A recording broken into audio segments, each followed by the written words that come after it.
नमस्कार. जय भवानी. सर्वमंगल मांगल्ये शिवे सर्वार्थ साधिके शरण्ये त्र्यंबके गौरी नारायणी नमोस्तुते.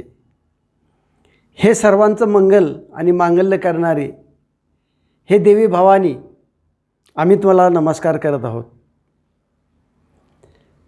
तुळजापूर क्षेत्र आणि तुळजाभवानी, तुळजापूर क्षेत्री कशी आली या बाबतीतली जी कथा आहे ती सुरुवात होण्यापूर्वी आणखी थोडीशी आपल्या भारतामधील जी तीर्थक्षेत्र बनलेली आहेत याच्या बाबतीतली आणि या तुळजापूर शहराच्या निगडीत असलेली जी कथा आहे याच्या बाबतीत थोडीशी चर्चा करूया आज. ज्यावेळी कुठलंही तीर्थक्षेत्र निर्माण होतं त्यावेळी त्या तीर्थक्षेत्रामधले असलेली जी देवता आहे ह्या देवतेनं त्या तीर्थक्षेत्रामध्ये एकतर जन्म घेतलेला असतो किंवा पूर्ण आपलं आयुष्यभर त्या तीर्थक्षेत्रामध्ये कार्य केलेलं असतं, किंवा तिसरं त्या तीर्थक्षेत्रामध्ये त्या देवी देवतेचा मृत्यू किंवा अंत झालेला असतो. अशा तिन्ही प्रकारामुळं ती जागा, ते ठिकाण एक तीर्थक्षेत्र म्हणून उदयास येतं. परंतु ज्यावेळी आपण तुळजापूर क्षेत्राचा विचार करतो, केवळ असं एकमेव भारतामध्ये तीर्थक्षेत्र आहे की ज्या ठिकाणी ना इथं कुठल्या देवी देवतेचा जन्म झालेला आहे, ना या ठिकाणी कुठल्या देवी देवतेनं आपलं संपूर्ण जीवन व्यतीत केलेलं आहे,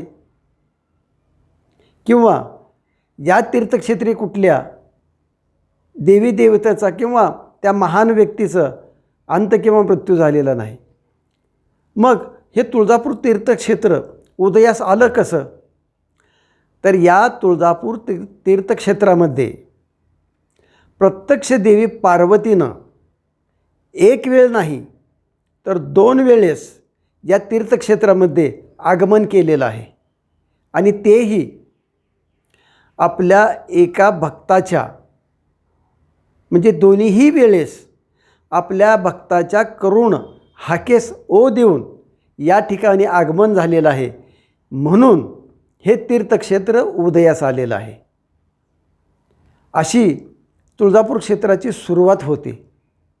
मग हे तुळजापूर तीर्थक्षेत्र जे आहे हे कशा प्रकारे उदयास आलं, आणि या तीर्थक्षेत्रामध्ये देवी पार्वती देवीला या तीर्थक्षेत्रामध्ये येण्यासाठी कोण्या भक्ताने सर्वप्रथम तिची पूजा आराधना भक्ती करून येण्यास भाग पाडलं, याची जी कथा आहे ती आपण पुढील भागामध्ये घेऊया.